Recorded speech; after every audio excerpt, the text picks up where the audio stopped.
Brilliant. I think we're now live. Welcome everyone to the first of two events we're holding around the G7 summit. The next one is on climate on Monday, which I recommend you sign up for. We've got a fantastic lineup of speakers for that. But today we have the rather ambitiously entitled panel on the G7 and foreign policy. And as I'm beginning to realise from the questions you've already started putting in, we should perhaps have specified the theme a little bit more carefully than we did. But I'm delighted to have with me three fantastic speakers who I'm sure will be able to answer all of your questions. No pressure, everyone. We've got Freedman, Emeritus Professor of War Studies at King's College London, Fiona Hill, who is the Robert Bosch Senior Fellow at the Brookings Institution, and last but absolutely not least, Rana, Professor of the History and Politics of Modern China at Oxford University. We're going to keep this quite conversational. What I would say to you as ever is put your questions in on Slido. If you feel like helping me out, if you can vote for the questions you'd most like me to pose to the panelists, because what tends to happen at these events is we end up with loads of questions, and it just makes my life easier if the popular ones rise to the top. But just to start us off, Laurie, if I can, with you, apart from a load of good headlines and a load of good photo opportunities, what substantively does the Prime Minister hope to get out of this summit in terms of foreign policy ambitions? Well, you've already mentioned one of the important things, which is the good photo opportunities, showing him side by side with President Biden, hosting other important people and being amongst them. I think it's a continuation of the foreign policy that was there as soon as his government concluded that Biden was likely to win the election, which was to align themselves as closely as possible with the new American administration, to try to get over the idea that, beyond the idea that Johnson was in some way Britain's Trump. And I think the ways in which that is being done, one which was always there and remains important, which is climate change, and the other which has sort of worked out better than probably Johnson assumed, which is dealing with the pandemic, because though he's not able to announce Britain's final escape from lockdown restrictions, he can at least point to one of the most successful vaccination programs in the world, and he undoubtedly will do that. So I think that is, and that to getting out of recovering from COVID and climate change are two of the obvious and biggest items on the agenda. So I think he'll want to show as much alignment as possible with Biden. He's obviously got the Northern Ireland issue lurking around. I don't think it'll loom as large publicly as some would suggest, some may hope, but it's certainly there, and he'll want, I think, to keep that as much to the margins as possible. Though I suspect President Macron might have other ideas, but we'll see as the summit goes on. But Fiona, I mean, you lived over here for long enough to understand and remember how excited we get when a US president says the word special relationship. How close a bond do you think there is or could be between this British administration and the Biden administration, particularly given all the stuff we heard beforehand about potential problems over Brexit, earlier comments made by the Prime Minister about President Obama and the like? Well, I think you've actually put your finger in the question, which is probably deliberate, about where things might actually work, which is the administration. I mean, I noticed you didn't say between President Biden and Prime Minister Johnson, because, you know, obviously on the personality side of things, you know, their backgrounds, just their whole approach to politics and in fact into personal relationships. I mean, you couldn't really get two more different people than Joe Biden and Boris Johnson. I'm sure there's some commonality, you know, kind of there that we could, if we spent a lot of time parsing it, we could come up with. But I think in terms of the administrations, I think actually there's quite a potential for them finding common ground.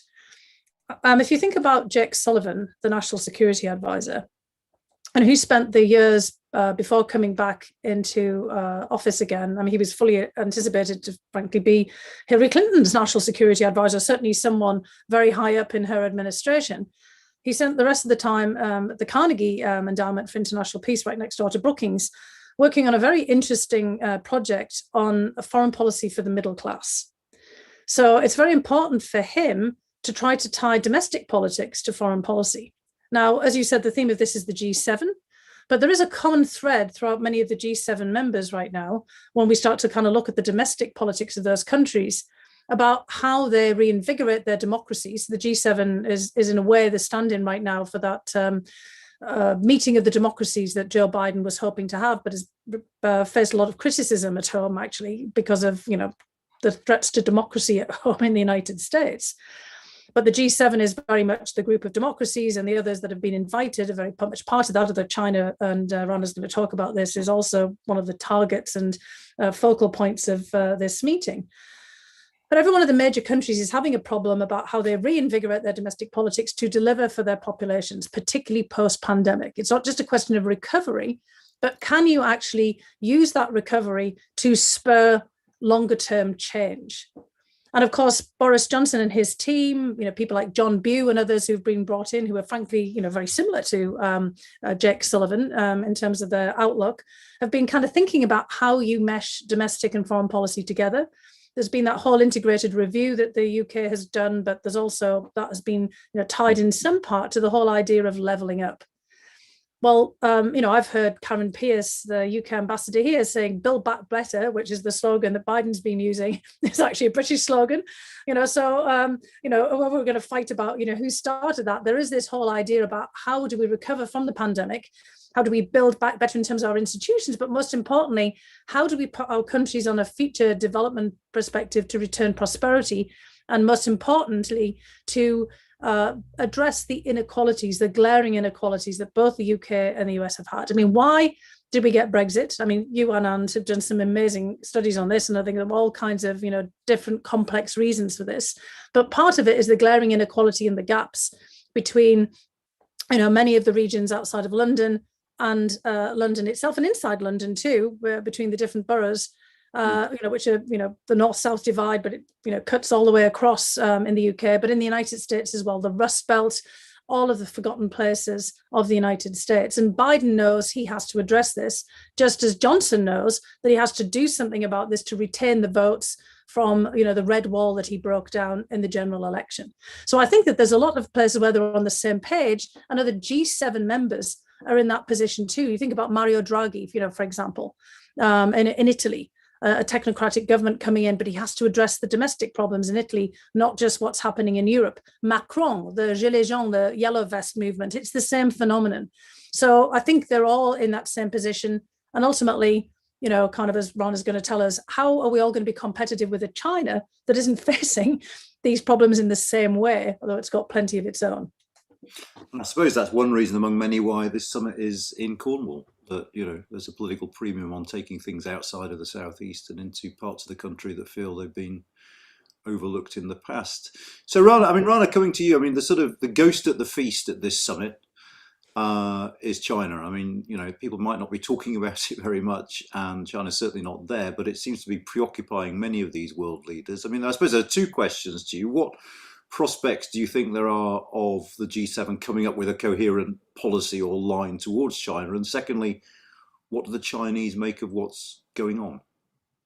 Absolutely, Anand. I think that I can answer the second part first, if I may, because I've actually had quite recent experience of this just within the last 24 to 48 hours. A couple of interviews I've done online with various Chinese media outlets, including the Global Times, which those who are fans of international Chinese media will know is one of the most, how can one put it, assertive of the public-facing media presentations run by the Communist Party. But to be absolutely fair, and if they're watching, hi guys, they were very, very charming, very courteous in their questioning, and I hope they didn't get me into saying anything that was too dubious. What I think was important about the thrust of what they had to ask, because I think this says something about the tenor of the conversation that China is having about its relationship with the West in general, and of course around the G7 meeting, which they're very much aware of in particular right now, is the nature of what they see as confrontation. And I'll come back to that word in a second. I found it rather bizarre that actually at least one other Chinese interview, actually not the Global Times, but another one I spoke to recently, used the word battle, used the word struggle, much more than, I mean, I didn't use those words at all. And I even picked her up on it actually at various points, because it seemed to me that sometimes language is part of what can be formative to the way that people think about some of these international affairs. And to be honest, there is something that is somewhat problematic, alarming even at times, about the way in which so much of the new relationship between the West and China is being phrased in these often quite martial terms. But let's stick for a moment to the question of what the Chinese are looking at before turning for a few minutes to the G7 and where I think they're going with at least some of these agendas.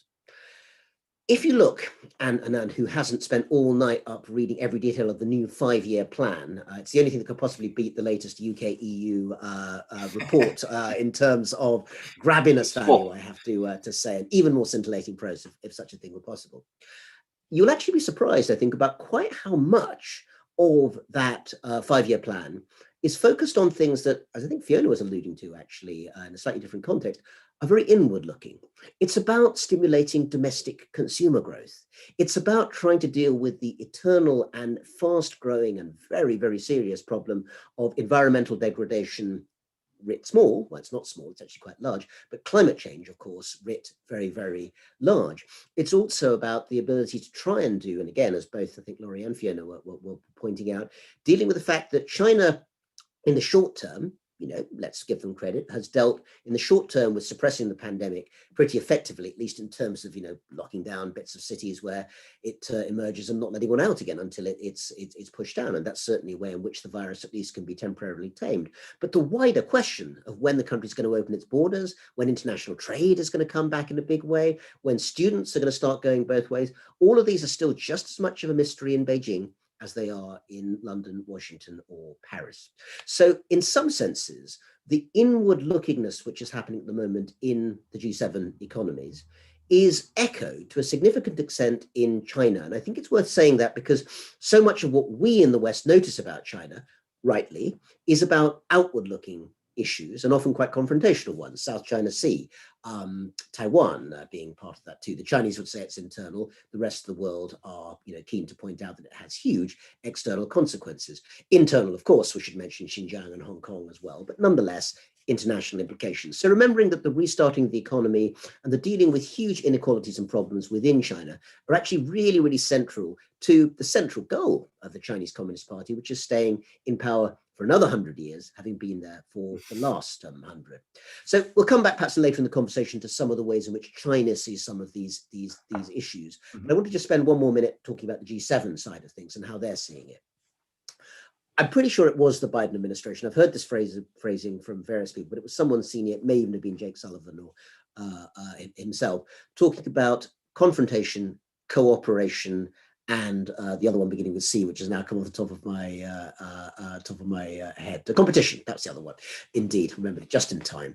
As the three driving pathways for the West to think about, the liberal world actually, because Japan and all sorts of other countries are involved, to think about its involvement with China in the next decade, 2 decades and beyond. And I think it's fair to say that at the moment, part of the agenda that the G7 will be discussing, and one that will start, or at least be continued here, but will by no means be resolved in the next couple of days in that nice resort holiday in Cornwall, is how you make these things compatible with each other. Now, just because it's not something that's said too often, the cooperation side is real and has to be pushed forward. Climate change is one obvious area. And, you know, the next 2 big meetings, well, the next one, of course, in the UK is COP26 in Glasgow in November. And that is one where actually the rubber's going to meet the road in terms of the US being back in the Paris Accord, the UK wanting to play a global, you know, leading role in terms of bringing sides together. So the challenge for the UK will be, how do you get China to take that conversation seriously? Actually, and reassuringly, some of the signs are, not least with Representative John Kerry being over in Beijing quite recently, the Chinese themselves, not least for reasons of personal salvation of the country, are quite keen to actually decouple to some extent the climate change discussions from other ones because they know they need them too.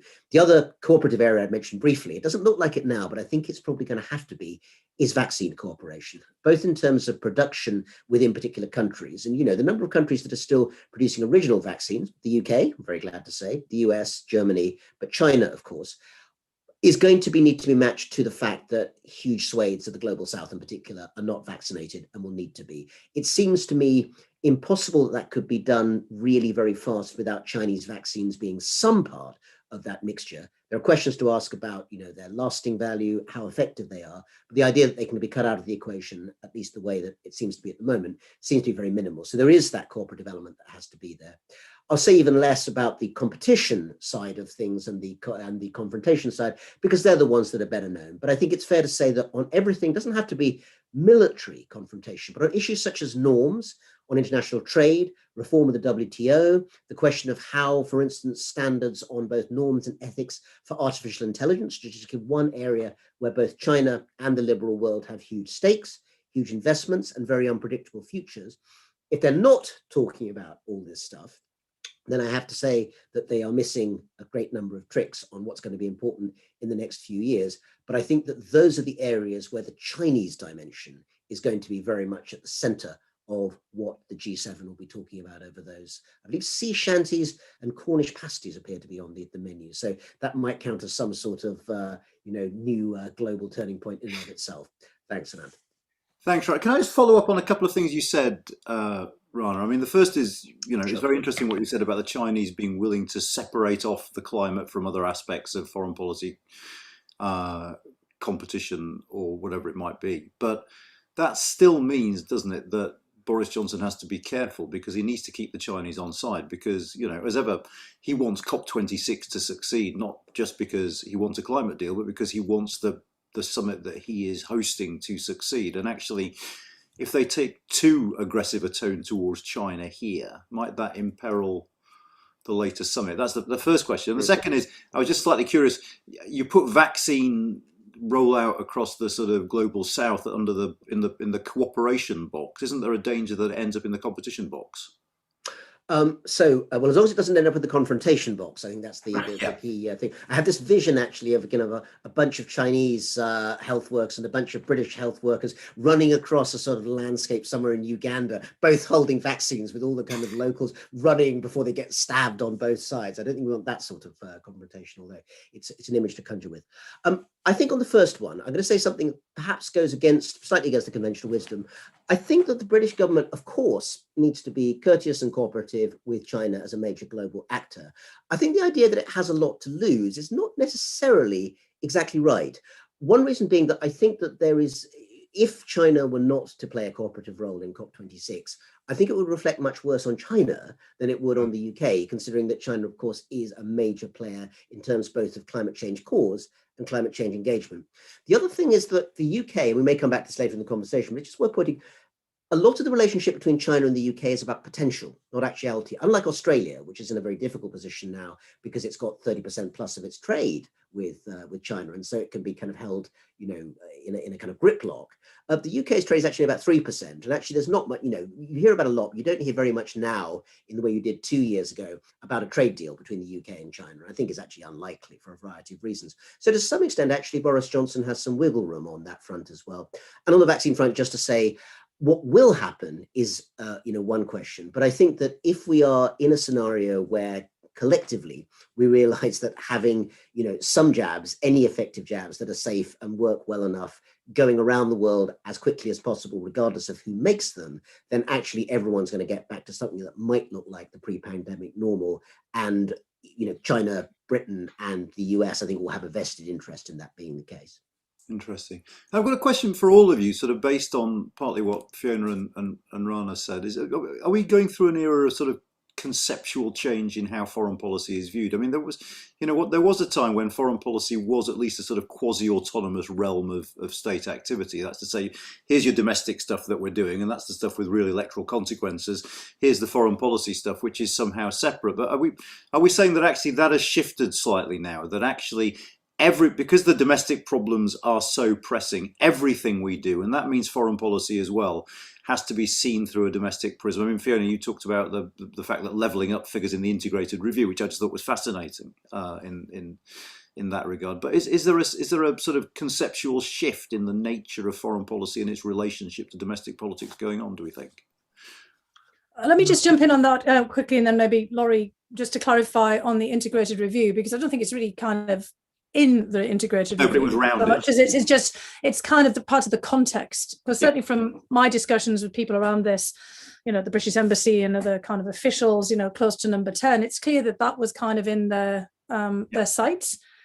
And I mean, I think Laurie can help us put it into kind of a much larger context. And this is his bread and butter for looking at kind of changing foreign policy and strategic perspectives over the longer sweep. But I think, if all of us just take a look over the spread of our own kind of careers, we can, actually probably pinpoint some of the points where the domestic angle did start to creep in. And I would certainly say it was actually after the end of the Cold War, when there's the whole idea that we were going to have the peace dividend, and then we never seemed to really get it right. And that was the whole idea that we'd be able to kind of, the Germans did it actually, didn't they, really? I mean, kind of pack up, put all the military toys away and focus on, sort of domestic development. And Germany, transformed itself from a state that actually did, during the Cold War, have a pretty large, bristling military to, one that was very much focused on creating BMWs and Mercedes-Benz and, kind of being around the world as the manufacturing powerhouse, not on weapons and armaments, but on consumer goods. And, we've had the whole criticism about then the UK, the 1980s and afterwards stopped making things, apart from financial instruments and new novel ones and, all kinds of investment mechanisms. And, the United States, obviously continued actually with the large military industrial complex, very much focused on globalization, open trade and free markets until, everything comes back to bite in the aftermath of the Great Recession, the financial crisis of 2010. And, 2016 was clearly for both the UK and the United States a bit of a shock to the system, kind of an anti-globalization reaction.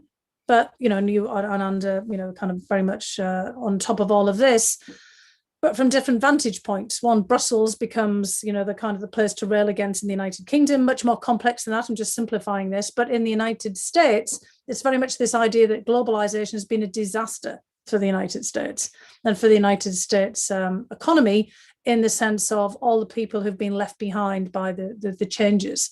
And so you have this kind of reaction. And Trump is the manifestation of that. And you might recall that Trump wasn't just railing against China and the idea of putting tariffs on Chinese steel and aluminum and, all kinds of other, goods flooding into the market, but bringing jobs back from Mexico and, everywhere else that they'd been offshored, but also railing against the European Union as well. And he said, famously, and I heard him say it many times, the European Union is smaller, but worse than China.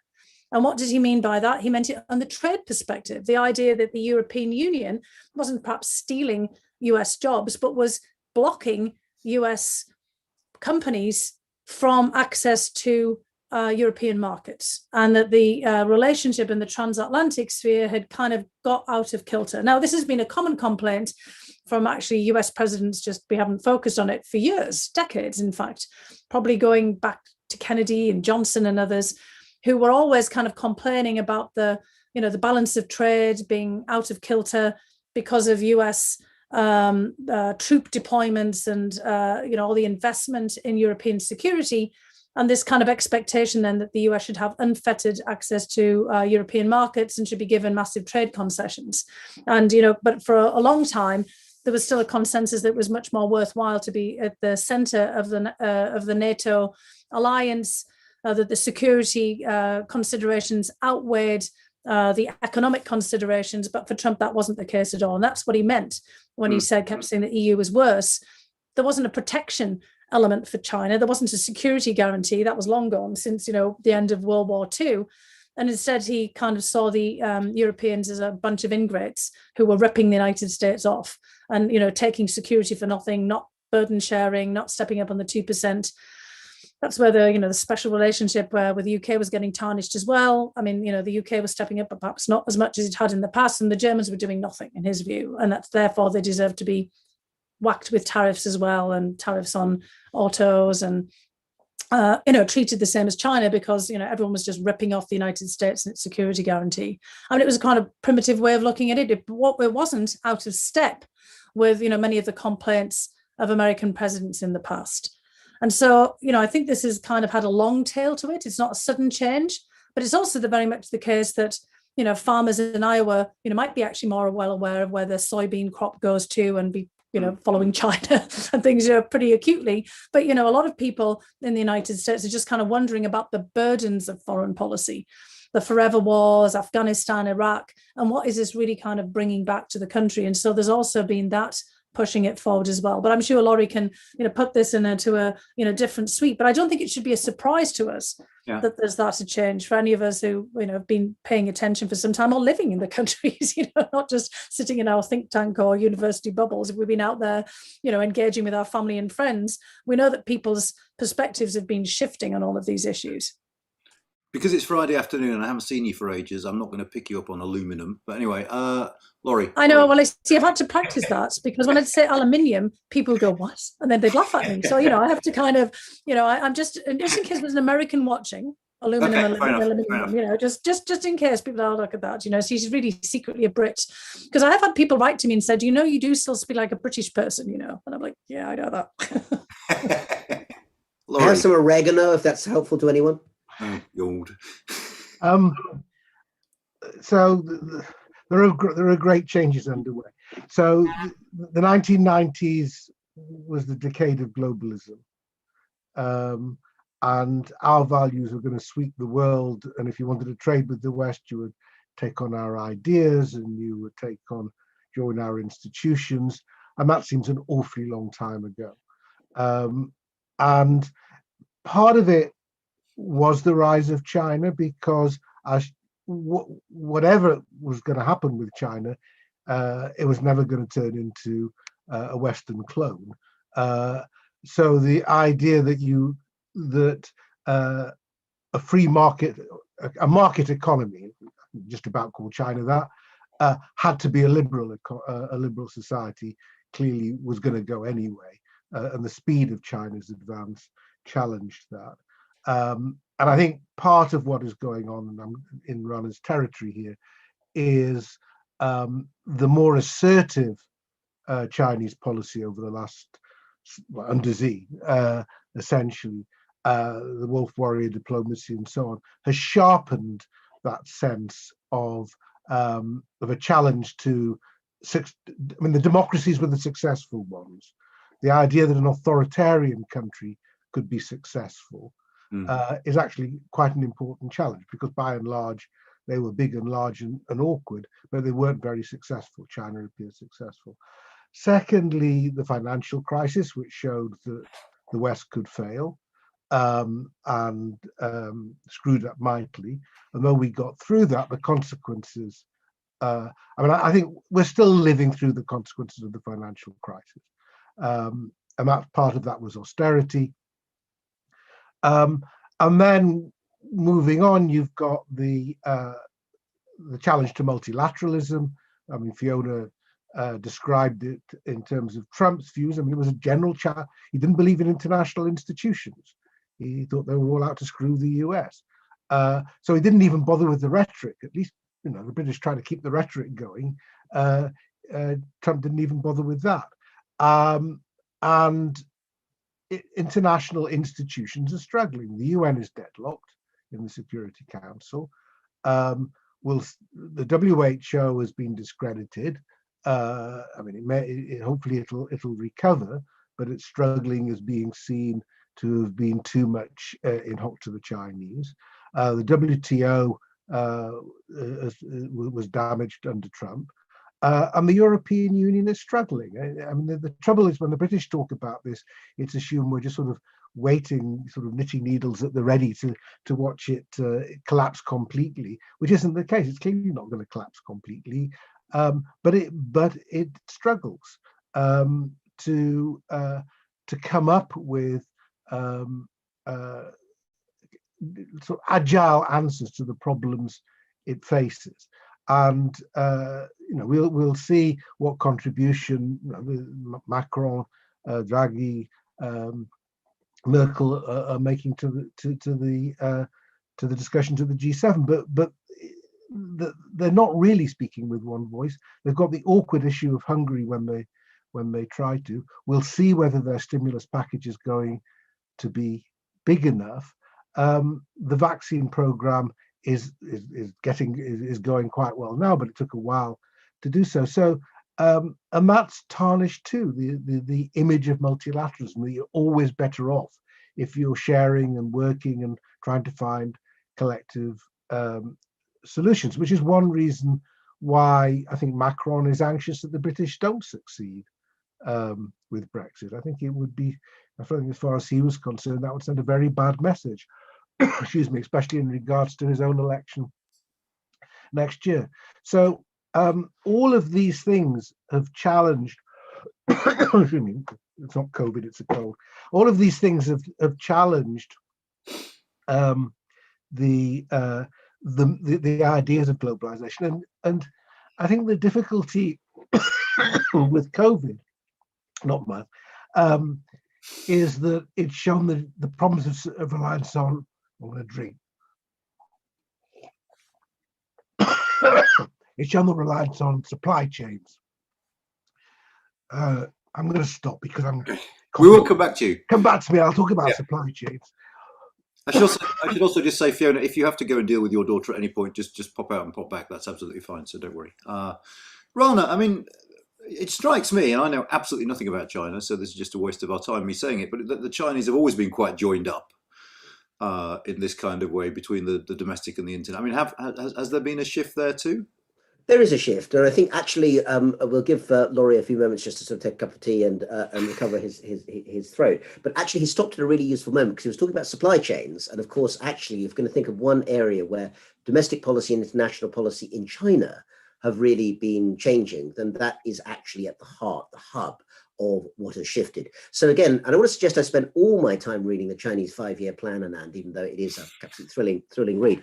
But the question of how far China is in a position to decouple from the wider world and become reliant on overseas supply chains, while essentially making itself essential to other people's supply chains, or remaining essential to them, is a really hot topic of discussion at the moment.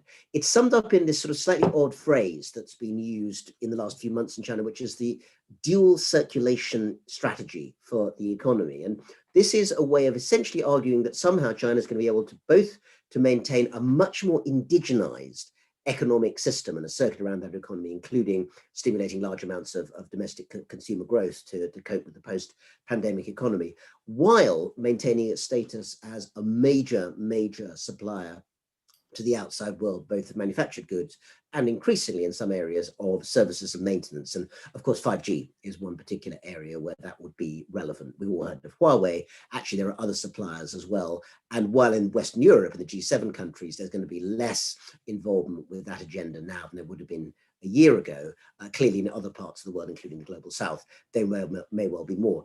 Many economists have pointed out, sometimes usually slightly sotto voce and coughing, that actually elements of dual circulation are not really compatible with each other. It is very unusual, if indeed not impossible, to find societies that both get their consumers to spend large amounts rather than saving, while also maintaining a very large trade surplus. But things have well, I'm about to say maybe strange things than that haven't happened in the past, but nonetheless, at the moment, the policy seems to be predicated on these two things happening at the same time, while China continues to maintain a very, very strong control on its capital markets as well. So, it's a conversation that's waiting to be had, but it certainly is fueling a very strong conversation on social media, which of course is a real factor in China now, in which that feeling that the outside world is seeking to contain China, to hold it in, is part of it. So the economic side of things, the idea that China essentially has to create an economy, ideally, that is much more self-sufficient than it would have been, is coming together with a much more ideological sense that actually the outside world doesn't mean China any good anyway.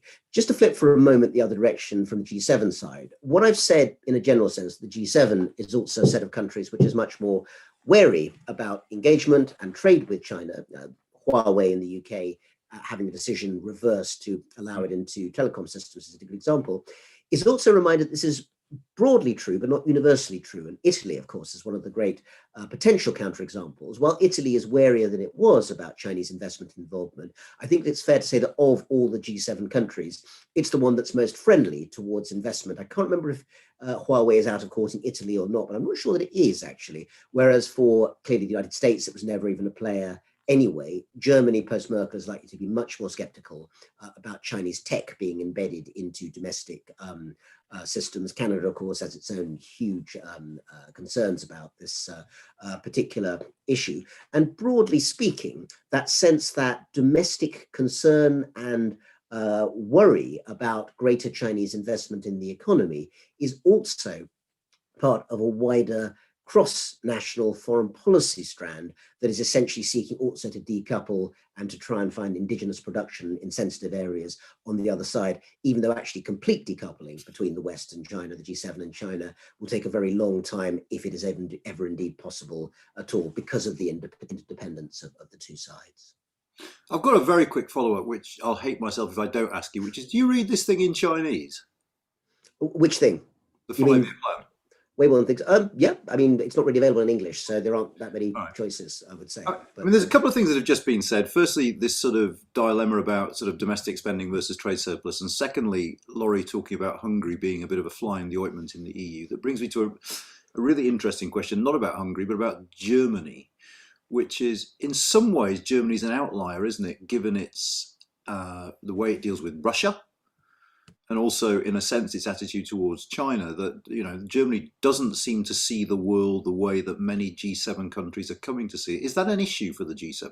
I mean, Laurie or Fiona, I suppose, first or foremost. Well, I mean, I think we should also talk about Russia. So I'm trying to tee up Fiona for that. I think the problem with Germany is we don't quite know who's going to be running it by the end of the year. And you know, you could have as many different color permutations as you choose at the moment in terms of where the various parties are. It's likely the Greens will be part of the German government. It's very hard to see a new coalition that's going to be enthusiastic about raising defense spending very high. The Russian issue is part of that. I think there's been a degree of stepping back in Germany. I think the Nord Stream issue hasn't quite gone away, although Biden has tried to diffuse it a bit. There's also this sort of more interesting question, as Fiona will undoubtedly recall. The issue last year was whether Russia would be invited. There was a the big issue. Really, for much of the Trump term, was not China, but was what do you do about Russia? Now, you know, Biden is going off to see Putin. They're going to talk about a bit of arms control, but actually, in some ways, Russia and the West appear to have reached a sort of stasis. I mean, an equilibrium of sorts. That there isn't a lot of dynamism in the relationship at the moment. They're not going to back off on Ukraine, but they're not going to be able to take it much further. You may rescue a bit of arms control, but it's not going to be transformational. And on a lot of the Syria, Middle Eastern situation is just sort of bogged down. So it's not altogether clear why Russia is that important. Whereas with China, there's so much to talk about. Actually, with Russia, there doesn't seem to be that much, because it's a conversation we've been having over and over again for the last few years without it progressing very far. I mean, I trust what Fiona has to say on this more than me, but I think the absence of Putin at this discussion doesn't actually seem to be a big deal. And before I come to Fiona, let me just say her book on Putin is well worth reading. But anyway, Fiona, over to you. Thanks very much. Thanks for the book plug as well. It's good to have. I mean, Laurie's spot on here. I mean, I think we're actually all stuck with having to talk about Russia. And, obviously over here, there's a bit of a media frenzy about the prospect of Biden meeting with Putin, where there wouldn't be if Biden was meeting with Xi, for example. And really that kind of underscores in a way that Russia has become a kind of a carnival sideshow or some sort of spectacle that is kind of drawing everyone's attention, but really it's just sort of going around, as Laurie's saying, the same things over and over and over again with not much prospect for getting out of this. And look, and I think that's also deliberate on the Russian part. I've been trying to explain to people that what Biden is trying to do, some of his predecessors. I mean, he's not trying to reset the relationship and look for kind of some massive progress, because as Laurie said, that's just not going to happen. We're not really looking for something positive coming out of this relationship anymore because we can't expect it.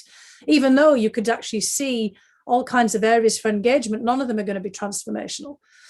You could do something on arms control, absolutely. I mean, for God's sake, Russia's vaccine Sputnik, has showed promise in the labs and has seemed to be, effective. They've got massive production problems, but, they've played politics to such an amount that they've also destroyed the psychological effectiveness of their own vaccine, let alone the actual, chemical effectiveness, because they spent so much time on disinformation to, talk down AstraZeneca and Pfizer and Moderna that now no Russian wants to have a vaccine either.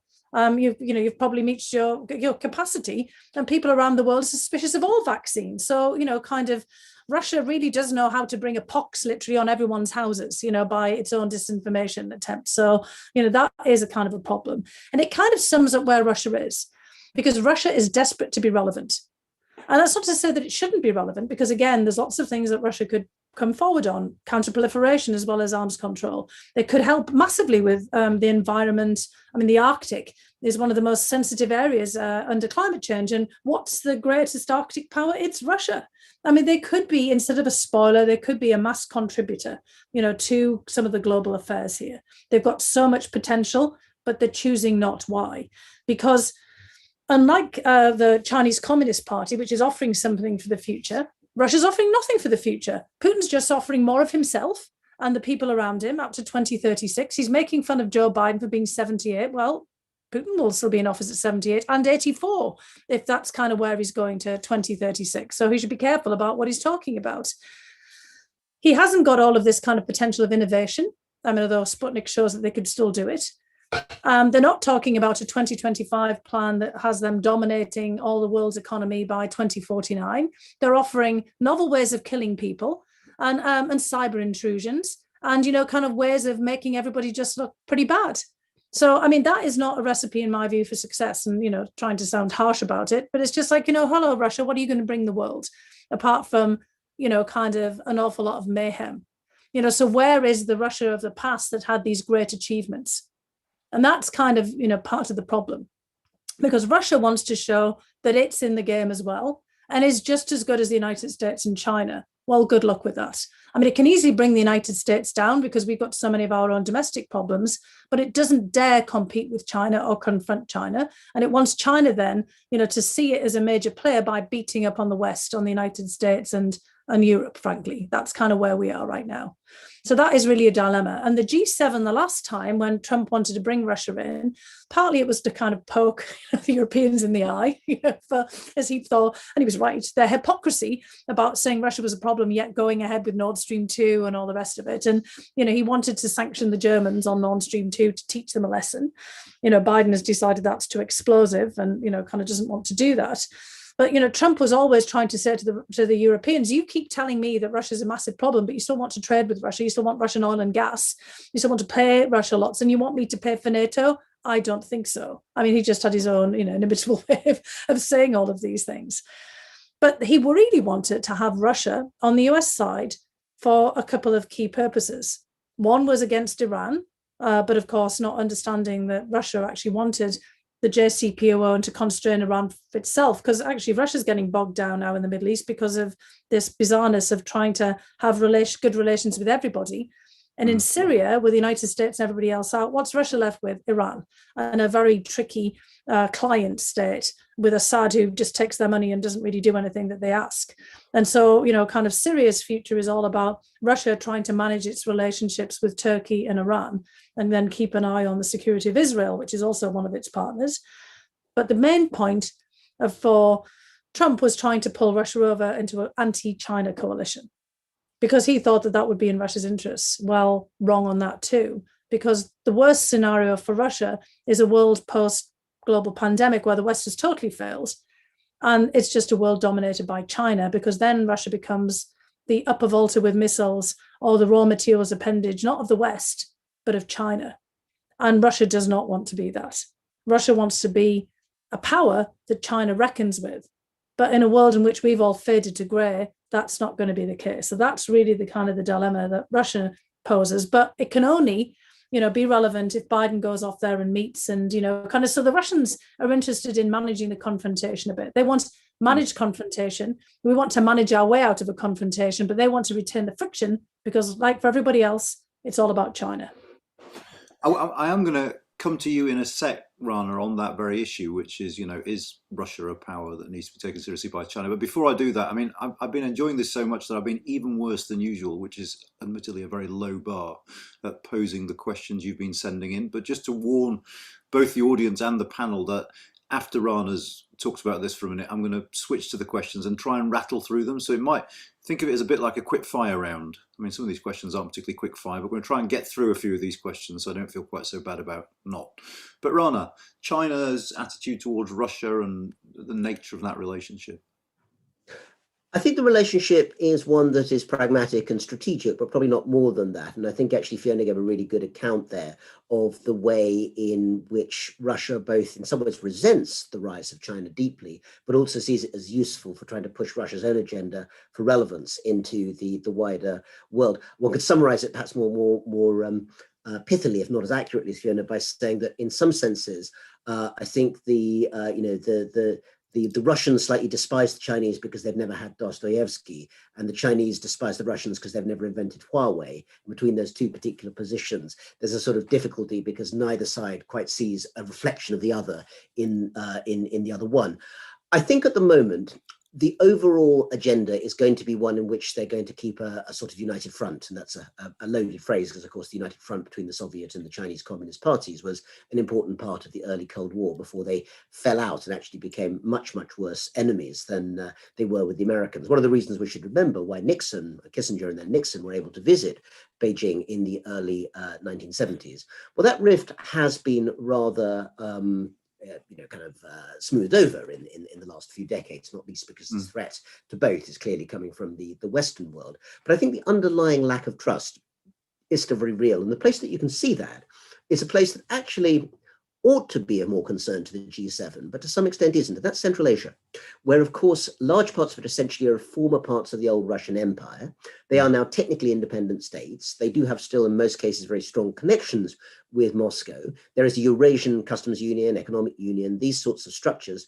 And yet, actually, it's China in many cases, which is really putting in the investment. The Belt and Road Initiative, now, of course, famous as this, great Chinese plan to try and, spread its influence over half the world. I'm not entirely sure that's true, but that's a bit different question. But the wider issue is that it started, of course, in Central Asia. It was, in fact, I think, in Astana, where it was first announced. And actually, the Russian reaction to the Chinese, placing of economic tanks on this particular desertified lawn in Central Asia was not entirely happy. I think it's fair to say. Obviously, Moscow wasn't going to say anything very much in public, but I think there's a sense in which the sort of backyard is mediated through the Shanghai Cooperation Organization, probably, the major sort of big, vast, baggy, vaguely defined body that holds all these entities together, but not in terms of its being fully resolved. So yes, you'll hear a lot about common plans, and there may be particular elements that I think are brought together at certain times, but I don't think there's a feeling in Moscow and Beijing that they've got each other's back when, particularly if those backs are against the wall, to mix the metaphor for a moment. Now, okay, here we go. I mean, we've got a question on the protocol, which I think probably is going to come to you, Fiona, in the sense that it is a question about how far will Joe Biden go? And is Joe Biden committed to the protocol as far as the Northern Ireland protocol as far as you know, or is he just interested in the Good Friday Agreement? I mean, how much pressure is this American administration willing to put on the UK government to get this sorted out? And if any of these questions, your instinctive reaction is, Lord alone knows, just say so, that's fine, and we'll move on. Well, in this particular case, I mean, look, across the board in the United States, there, and this is the political board, that is, I mean, not, kind of most of the population thinking about this, but of course there are some, pretty large Irish American constituencies in lots of major cities who think about this as well. There's a little bit of shock at the way that, kind of the whole Northern Ireland situation is unraveled, so quickly. And sort of and also a bit of dismay at the seeming carelessness in which the UK government has handled this. I mean, I have to say myself that I was quite astounded when I was in office that, I kept asking about, well, how's this factored into Brexit? And Trump himself was alarmed when it was raised, and because of course he seemed to be such a massive supporter of Brexit in theory, because it was all about the retain your sovereignty, America first. Of course, we know that he kind of rhetorically supported Brexit while he was golfing in Turnberry in the summer of 2016. But he had not thought through the implications of this. And as soon as it was posed to him that this could have very deleterious effects on Good Friday and on the peace between Northern and Southern Ireland, the Irish Republic, he immediately drew his attention. And it may be, partly because he's got his golf course in Doonbeg, but it was also clear to him that this was a real problem, and he had not thought about it, as indeed had many of the people in the Trump administration who were rhetorically and, even substantively supporting Brexit. They were always told that it'll all be fine, it'll be okay, and they assumed that it had been thought through. And so I think it's been quite a shock to find that it wasn't. This is actually one of the reasons why Mick Mulvaney wanted to be, the envoy to Ireland. Nancy Pelosi kind of showing up, in Congress and, in very key cities, at the mayoral governor level. I mean, there's a lot of concern about this. And so, I think there will be a push. And it's not just because of the affinity, for Ireland. It's just, kind of the US has a stake. I mean, it was, Senator Mitchell and, the Clinton administration and others, but there was an awful lot of US effort at all kinds of different levels put into finding a solution to this problem, and a recognition that that solution came because of the larger framework of the European Union. So I think there will be a lot of willingness to be creative, though, as well, to help kind of figure out how we can have a new frame. One thing, when the time that I was there, and I'll just say that I met with both, Sinn Féin and the Ulster Unionists, DUP. It was in my portfolio when I was at the National Security Council, and it did strike me, and I'll just put that up there for what it's worth, that, the framing was also in for the people that I was interacting with from Northern Ireland, not from the Irish Republic, who I think had, kind of seen the way that the world was changing, was still a very British frame. I mean, you've been writing about this, Anand. I felt that they were the last British subjects in the sense of describing themselves as British. I describe myself as British as well, but I know that I'm a dying breed in the sense that, all my family are from every one of the major 5, including traveller, ethnicities from Britain. So I wouldn't know how to describe myself in any other way. But, I was very struck by how they kept talking about being British, and that, so that kind of loss of a sense of Britishness was a major problem. There was very limited interaction with the Scots and the Welsh, which I was struck by in Northern Ireland as well.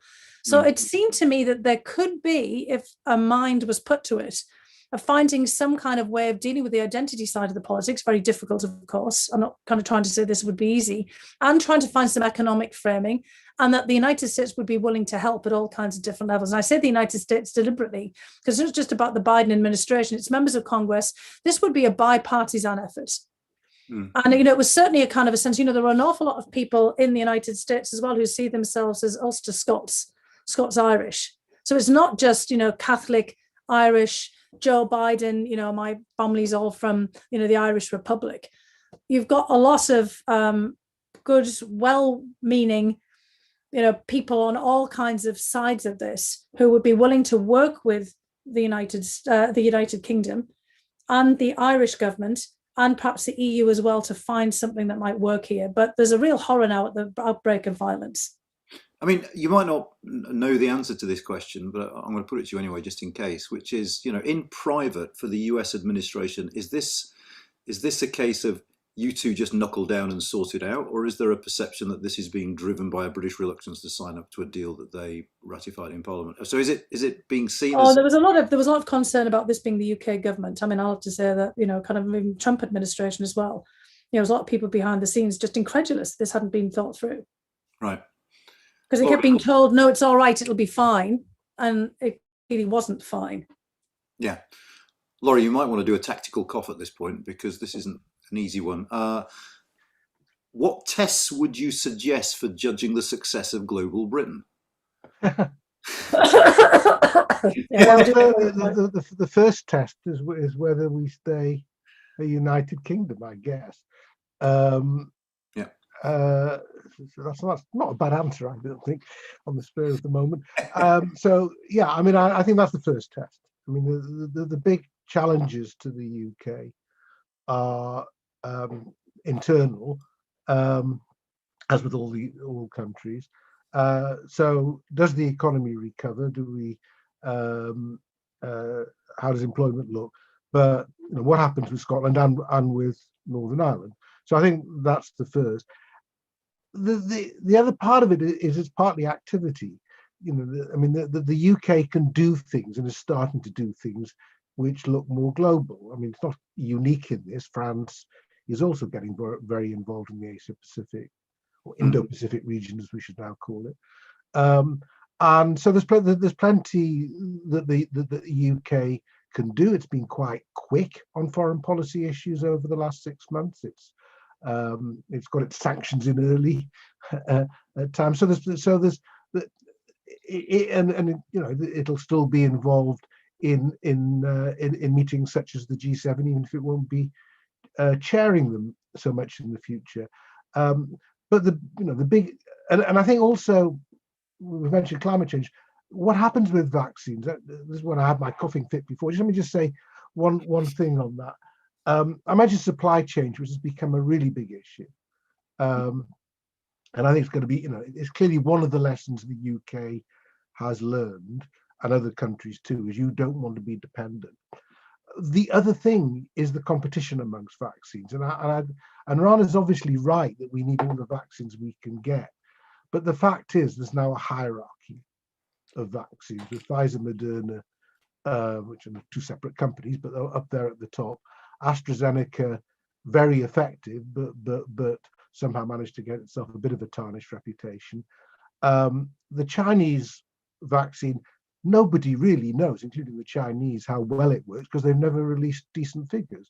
And I think one of the problems for the Chinese is they've got so caught up with their own narratives about the pandemic that nobody actually believes what they're saying, even if it's right. And then you've got Sputnik, which seems to be a perfectly good vaccine, but as Fiona mentioned, nobody trusts it. I mean, it's not even clear that Putin had it.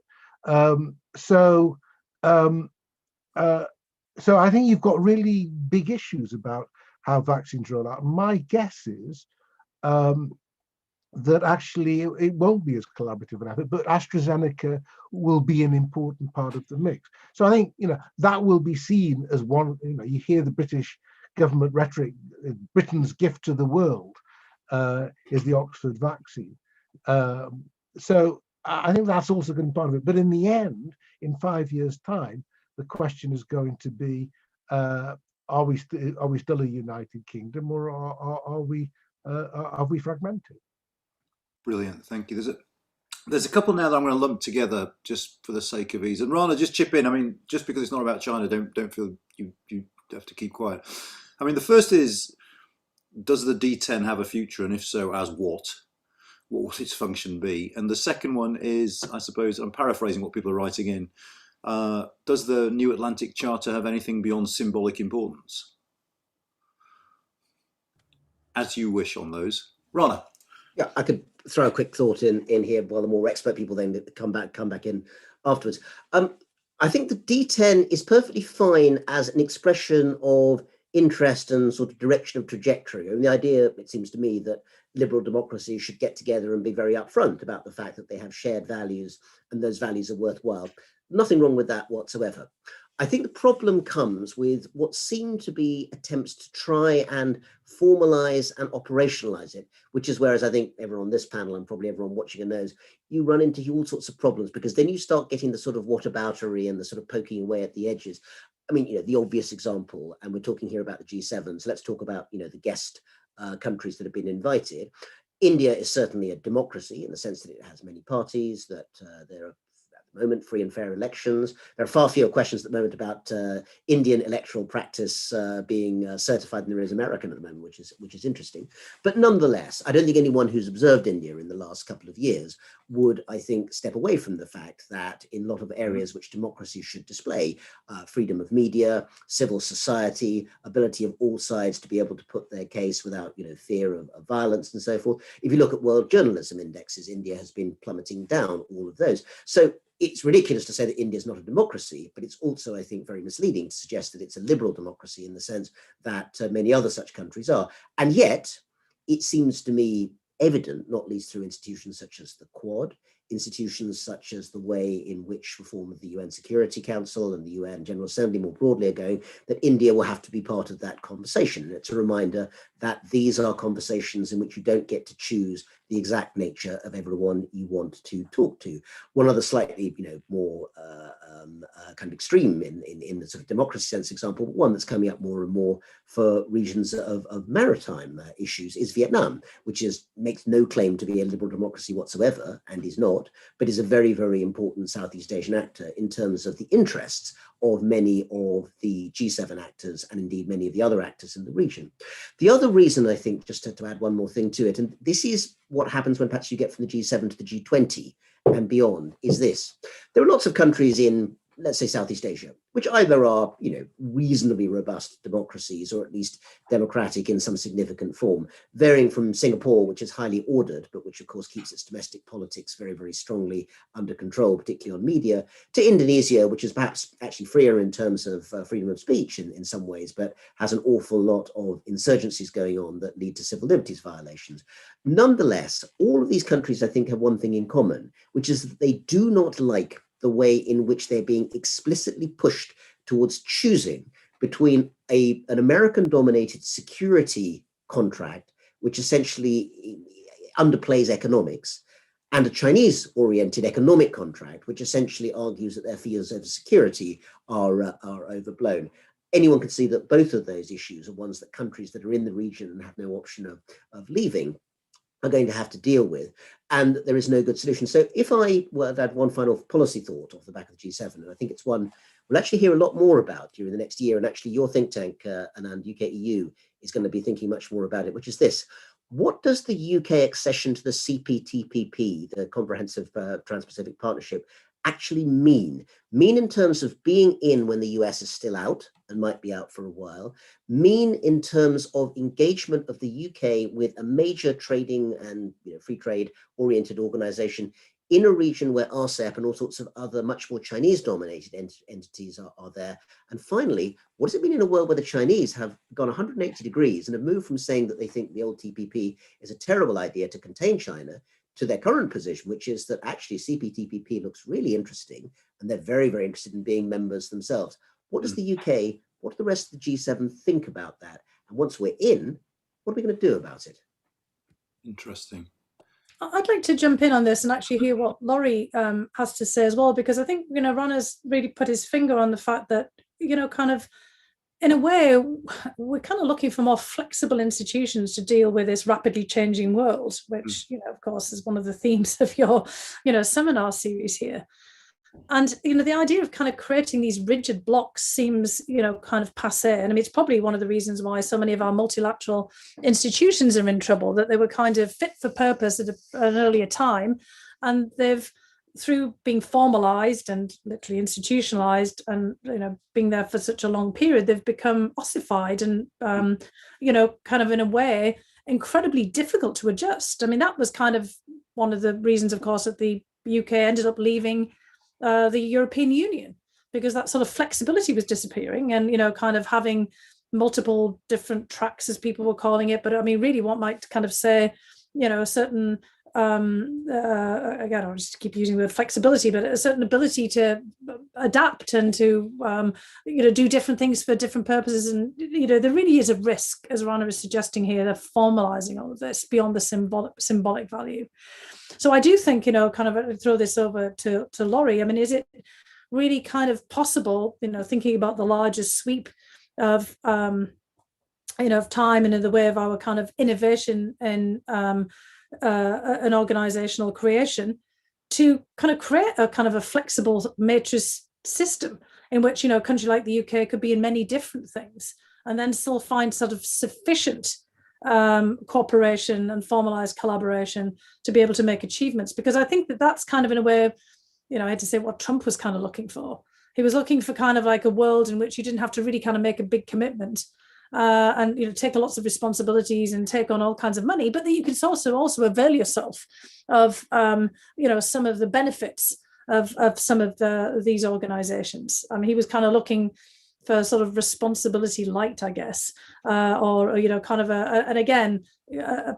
a way of dealing with all of these shifts. And I think that that's really our dilemma. Are we going to get bogged down by a lot of these institutional arrangements rather than being able to use them to spur action to deal with some of the critical issues that we need to?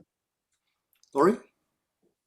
I mean, I think the CPTPP is fascinating. I mean, there's an initiative, and it's hard to argue against it. It's simpler. It seems to be simpler than some of the other deals, possibly because the United States is not part of it at the moment. It'll be, and I think both Rana and Fiona have indicated, if it happens, I suspect it might, then it opens up other possibilities. Whether you can start using it for other aspects of diplomacy, especially once you, as a new member, I'm less sure. But it's certainly, in terms of the answer to the question, what is a success for global Britain? Well, this would counters it, because it's something that you wouldn't have been able to do in the EU, and brings in lots of interesting, brings in commitments. I don't think you can just do it as a free ride. I mean, there's some significant commitments that come there. So it's an interesting one. And let's go back to the Atlantic Charter one, as you did raise it, Anand. Mm-hmm. Thank you.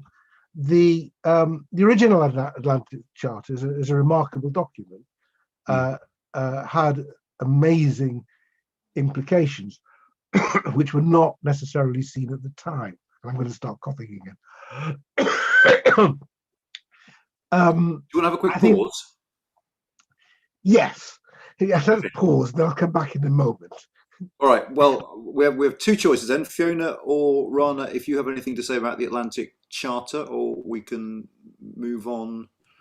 Actually, just very, very quickly, Fiona, before we come back to Laurie on the Atlantic Charter, how do you think the current US administration views, or does it have a view on the decision about UK development funding and the 0.7% pledge? Is that something that causes concern, or is that seen as largely domestic and with no broader implications? I haven't seen much of a debate about this, I have to say. Right. I mean, I think that there's, kind of still, I mean, we're certainly the Biden administration has returned back to thinking about development. I mean, putting Samantha Power in charge of USAID, put somebody, very high profile there. I mean, interestingly enough, under the Trump administration, probably got kind of lost in the mix. There'd actually been quite a serious look at development funding and foreign assistance and what was it being used for. And, kind of, it actually ties to China again, Rana. This kind of concern that a lot of US aid was actually going off to kind of pay off debts to China in, high indebted countries like a Kyrgyzstan or, somewhere else, for example. And there was a real desire to kind of tie foreign assistance, no surprise, to US political priorities. And, kind of moving away from some of the development perspectives of the past, a hard look at the World Bank. That's why I'm kind of pushing somebody like David Malpass there. So I think there's a kind of a long thread going here about rethinking development.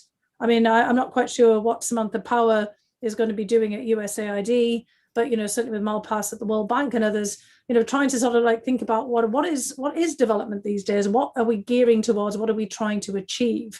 And I'm sure then that there might be a turn then to look about what the UK is doing. And then there might be some concern, or there might be, in fact, some sort of effort to see how the UK and the US could work together.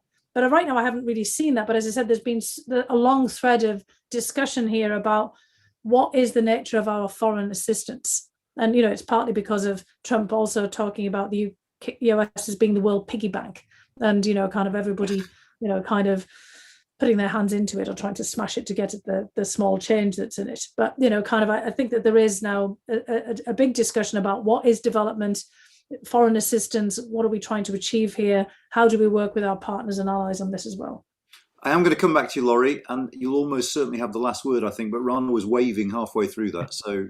Just add a brief note that one capital where I think there is a conversation going on about the UK aid cuts, I can't swear to it, but I can give you the context, is Beijing. Because actually of all the institutions of British government, the one that actually attracted most attention and respect and huge amounts of copying and imitation actually on the Chinese side was DFID.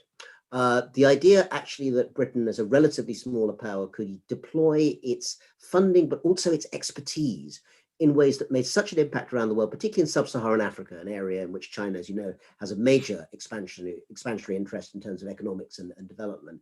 This was something where essentially, civil servants from Beijing were being flown over to London to sort of talk about and say, how do you do it? And if we talk about global Britain, if there's going to be an FCDO with a D in it, it is absolutely essential that the world attracting and certainly the China attracting parts of the old DFID are preserved and supported. And it's not at the moment entirely clear, it's early days, whether that's happening or not. The other thing is, of course, the very rapid cuts in ODA, which have led to lots of existing projects being cut down, create a perfect space for China to go and say, here's a bunch of cash, we'll sort it out. It may be the case that that cash is restored in 2, 3, 5 years' time, whenever the government feels it can afford to do that again. But that's a very long time to leave an area of huge British advantage in terms of international influence, basically on the floor, while another power, perfectly legitimately in its own terms and from the point of view of the recipients, decides to fill in the gap. Strategically, I think that's something that's well worth thinking about, whether the short-term gain is worth a long-term loss. And Laurie, you will indeed have the last word. I think we have 4 minutes left. Whether I can keep going for 4 minutes. I won't try and take the tilt time. Just to, Rana said one of the things I wanted to say, which is before the cut, that was announced, the important news was the merger with the Foreign Office, which meant that it was supposedly going to have a more political direction and more geared to national interests than just the sort of traditional DFID mission statement, which was all about doing good for the poor of the world rather than promoting UK national interest. I think actually I don't know whether it'll go back up to 0.7, but I'd be very surprised given the strength of feeling against the cut and some of the damage that's already been done, that if it isn't restored quite quickly, that depends on other economic factors, but in the great scheme of things, it wouldn't be that difficult. Going back to what I was saying on the Atlantic Charter, I think the point about the original Atlantic Charter was that it was an attempt by Churchill to cement his relationship with Roosevelt. That's what it was about. We didn't know then that it would be, become the basis of the UN Charter and everything else that followed. It was a statement of why the US and the UK had to work together, or the British Empire as it then was. In fact, the Atlantic Charter was in some ways sounded the death knell for the British Empire because of the stress on self-determination and human rights. So I think the new one doesn't quite do that, but it has a similar purpose. Go back to where we started, as demonstrating that the UK and the US are similar powers. And despite it all, and this is sort of round up the discussion a bit, they are still similar powers. The special relationship is a term that we learned this week that Boris Johnson doesn't like because it sounds a bit needy. But the two maritime powers, neither of them have to get involved in international affairs in the way that others do, because, leaving aside how bad Ireland could get, by and large, they're in pretty safe parts of the world. And they have choices that other countries don't have, and similar cultures. So I wouldn't just dismiss it as a bit of rhetoric and writing. And I would say one of the reasons why the UK got itself in the mess over the last few years is because its natural partner was absent. In the past, an American president would not have allowed a dispute between its allies in Europe to have developed in the way that the Brexit developed. There were ways to deal with it, which Trump was never going to adopt. Obama might have done. Clinton, I think, Clinton, if she'd won, possibly would have done. So we've missed having an American president with whom we can work, and that's why I think, in the end, Johnson is putting quite as much effort as he is putting in to try to cement that relationship. Excellent, thank you. On that, which was a pretty optimistic and upbeat, I think, a good one on which to end. Let me just round things off by thanking Fiona, Laurie and Rana. I thought that was utterly fascinating. I apologise to the audience for finding it so fascinating that I ignored your questions till the 11th hour, but I hope you found this interesting. If you're interested in the climate debate, we have an event just about that on Monday. But for the moment, thanks to the three of you so much for taking the time on what is here, at least, Fiona, a very sunny Friday afternoon, and have a very, very good weekend.